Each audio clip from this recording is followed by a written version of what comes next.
Hi, it's Lauren and welcome to another Whimsy Stamps tutorial video. Today I'm sharing with you how I created this fun slimline card using lots of new dies from Whimsy Stamps. I will be using the Slimline Cornered Rectangles die set, the Cutie alphabet and numbers dies, the Scallop 6A2 die, Scribbles background rubber cling stamp, and Mom's layered flowers clear stamps. I know that was a lot, but you can always reference my description down below in the video to see a list of everything that I have used. So I took that Scribbles background stamp and I'm going to be using some Distress Oxide colors in Vintage Photo and Walnut Stain and just creating a vignette kind of look onto my stamp. And then I have a piece of craft cardstock that I have cut using one of my Slimline Cornered Rectangles dies and applying that directly onto my stamp using a scrap of printer paper just to help apply pressure so I don't get ink all over my hands. I have my stamped scribbles, but I wanted to create a little bit more of a vignette look, so I'm going to bring back out my darker ink, which is Walnut Stain, and use a blender brush to put color all around the four sides of this rectangle. Once I'm happy with that distressing, I wanted to add some splatter using that same walnut stain. I'm smushing it against this piece of acetate plastic that I have, and I'm going to get out my distress spray to add some water to the ink. I have a brush, just any brush will do when you're splattering, depending on the kind of drops you want to get onto your background. I wanted larger drops, so I'm using a larger brush and just going to flick that right onto my background. I was having a little bit of trouble getting that color to really show up. I think it was just too close to the colors already on my background, but you will see there is some small activation of the water because I use a Distress Oxide ink for my stamp. So I just went ahead and just directly sprayed onto my background to get more of that splatter look just by activating that ink already on my cardstock. So now that I have my distressed and textured background, I'm going to work on stamping my florals. The Mom's Layered Flowers Clear stamp comes with just that, stamps to help you layer your flowers. There is the inside part, which is the solid part of our flower, and I'm going to be layering up using this pale pink color. It really has that ballerina pink feel to it. So I am inking this up 3 times because it is really pale and I wanted to make sure you could really see that pink. And I went ahead and stamped it twice thanks to the magic of our Misty. I am now just taking a foam dauber and adding in a darker pink just around the edges of the stamp. I wanted to create kind of an ombre look and give it a nice blend into that kind of ballet pink, so that way you can see there is a lighter bit on the inside and then it fades out to a darker color pink, just giving it a nice fade.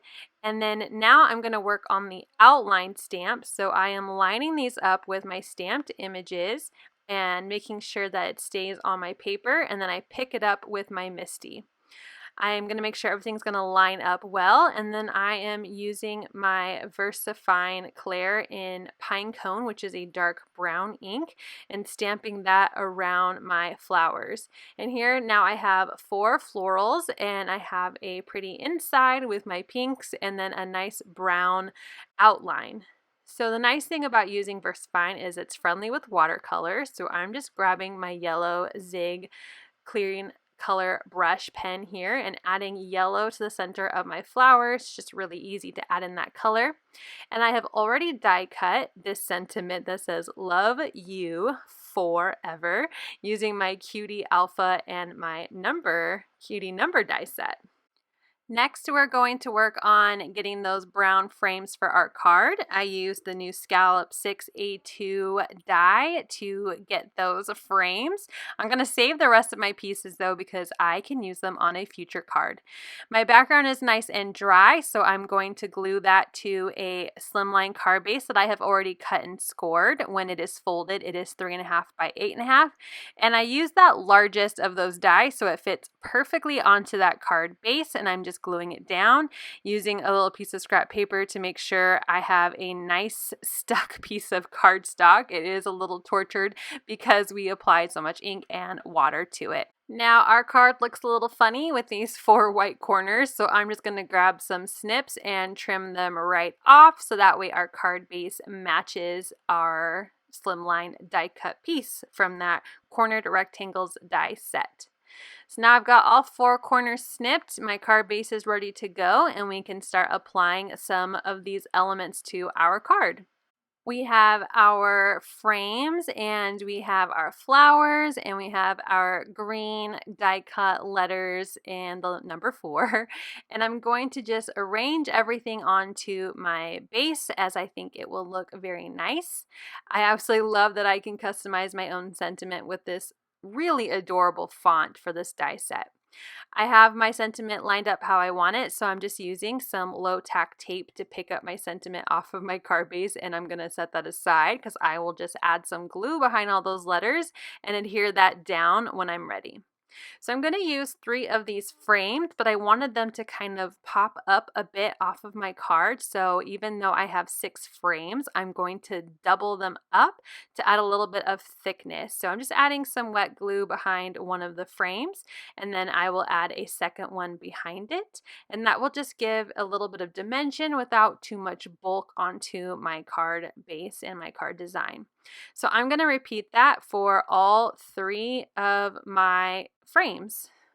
Once they are doubled up, I'm going to apply that wet glue and glue it right onto my card base where I had it planned originally with my flowers kind of coming out of the frame. I thought it would look really fun just having these flowers pop up out of the card, kind of like, I'm imagining like a gallery wall, a really tall wall apparently, but instead of family pictures, we're gonna have these big bold flowers. So now I'm ready to apply my sentiment. So I put that wet glue on the back of my die cuts, and I'm going to use my little helper here to make sure that I have pressed all of those letters down. I'm going to leave that tape in place and wait until my glue dries so I don't risk pulling up any of those letters and having to glue it back down. To add a little more dimension, so those flowers are really popping up out of those frames, I'm just going to use some of my foam squares here and glue down my flowers. So I put that really nice bright one on the top there, and then I'm going to layer these other 3 on the bottom, again using foam adhesives. I've got large ones to place behind my small flowers, and then since that larger flower is kind of in between the 2 frames, I have some smaller foam squares that I will use to glue that flower down and not interfere with the frame, getting in the way of gluing it down. I would love to know in the comments what you think about the new Cutie alphabet and number dies. Are you in love with these sets as I am? I think that the font is adorable. I love that we have upper and lowercase, so it's a mix and match. You don't feel like you need to have an uppercase or a lowercase die set. I just think it's super fun and whimsical. I think it's a great addition to their already many amazing stamps and die sets to create your own sentiments, but I am so stoked to have this in my collection. So now I'm going to apply that last flower, and my card assembly is pretty much done when it comes to our paper. So I'm going to peel up my mint tape, and my sentiment is staying in place, so that is good news. I have some fun iridescent clear sequins and embellishments, and I am going to just use my jewel picker here and layer some of these sequins all around my card, and I'm going to use my wet glue to adhere those down. I want to add a little bit of more shine to my letters, so I am using some glossy accents on all of my die cut letters and my number. And then I have this really chunky clear glitter, and I'm just using my fingers to sprinkle it on like you would salting your food, just to add a little bit of glitter. I didn't want it to be overwhelming and take over the card or not be able to tell that it's a letter E because there's just so much glitter. So this is just a nice little touch of shine to my sentiment. And that is going to finish off this Slimline card. I hope you had some fun with me just playing around with these supplies and coming up with a really sweet card. You can find all of the items I use down below in the description of this video. You can also join us over on our Instagram, Pinterest, and our Facebook group for even more inspiration using Whimsy Stamps products. Thank you so much for watching, and have a wonderful day.